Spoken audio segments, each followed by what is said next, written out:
La plénière de la Chambre basse du Parlement de ce jeudi 8 mai 2025 a été consacrée aux travaux de contrôle parlementaire à travers des questions orales avec débat adressés aux membres du gouvernement souminois, notamment le ministre des Finances Doudou Famba et au ministre de la Santé publique, Hygiène et Prévoyance sociale, le Dr Samuel Roger Kamba, et au ministre de l'Urbanisme et Habitat, Crispin Mbadou Panzou et autres. En effet, les contrôles parlementaires, les députés nationaux attendent le respect au pied de la lettre de l'esprit de l'article 100 de la Constitution qui a reconnu aux parlementaires le pouvoir de non seulement voter les lois, mais aussi de contrôler les ministres, les entreprises publiques et les établissements de services publics. Au cours de cette occasion, l'honorable Guimousso Apembe, de l'île Kwamoutou dans la province de Maïndombe, a profité aussi de cette occasion de présenter un fructueux mandat au nouveau pape Léon XIV, car c'était le même jour que l'Église catholique a reçu un nouveau pape sous le nom de Léon XIV. L'honorable Guimousso, étant que chrétien catholique, n'a pas manqué à dire. Oui, en tant que catholique, mais qu'est-ce que nous attendions? Nous attendions cette fumée blanche. Et comme c'est arrivé, en tant que catholique, je suis très content et je voudrais déjà présenter au nouveau pape un futur mandat pour qu'il puisse très bien gérer l'Église, bien ramener les brebis dans la bergerie. Et c'est tout ce que nous attendons de lui. Et Léon XIV hérite d'une église en paix fracturée, d'un côté les conservateurs, de l'autre côté les progressistes. Est-ce qu'il sera à long terme? Bien sûr, c'est un Américain. Certainement, il jouera sur l'unité en fait, de l'Église. Les dissensions ne manquent pas dans une communauté, mais je pense que pour les catholiques, ils savent comment régler leurs problèmes. Qui sait comment est-ce que l'Esprit s'est passé? Personne. Ils ont travaillé avec, je pense, la descente du Saint-Esprit qui est arrivé. Voilà, on a sorti un pape. Puisqu'avec les autres, ça a pris beaucoup de temps. Vous voyez que cette fois-ci, deux tours seulement. Et nous avons connu notre pape. Et comme il est américain, certainement, il rassemblera tous les courants et il saura comment gérer les choses avec l'intervention du Saint-Esprit.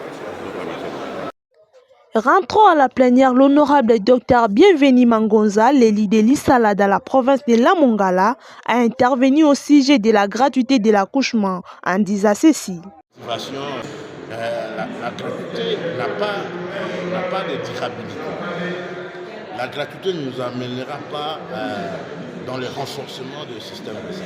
Il faut aller vers l'assurance maladie obligatoire avec un régime contributif dans le cadre de la protection sociale. Parce que nous, on a vu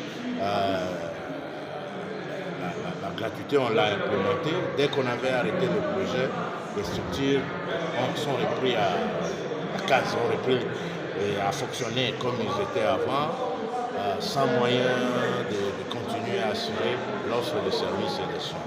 Et aussi par rapport à la couverture santé universelle, la couverture santé universelle a trois dimensions. Il y a la hauteur de la couverture qui aborde la question des financements, la protection des ménages contre les dépenses catastrophiques de santé. Ça, tout ce qu'on est en train de faire juste là, c'est en rapport avec la hauteur de la couverture, c'est-à-dire le financement, mais il y a également la largeur de la couverture, en termes de la proportion de la population couverte par les services de santé. Vous savez, vous avez vous-même suivi le ministre, que la politique de la gratuité de l'accouchement ne couvre jusque-là que quelques provinces. Donc, on est loin par rapport à la largeur de la couverture santé à couvrir l'ensemble de la population congolaise. À cause de quoi? Non, mais parce qu'il a parlé de financement qui manque, mais il faut dire que les Congos ne commencent pas à aller vers la couverture santé universelle aujourd'hui. Parce qu'avec les soins de santé primaires, avec la stratégie de renforcement du système de santé, on avait fait les pas. Donc, au lieu de s'appuyer sur l'existant, on a amené de nouveaux mécanismes de financement qui semblent un peu plomber, selon notre lecture, les efforts déjà consentis pour aller marcher vers, donc, avec l'existant, ce qui avait existé, diversifier les paquets d'activités, diversifier l'équipement. En tant que médecin. Et là, parlant de la profondeur de la couverture, il faut diversifier les gammes de prestations, renforcer l'équipement des structures, motiver les prestataires de soins pour améliorer l'offre de soins et de services de qualité à la population. Merci.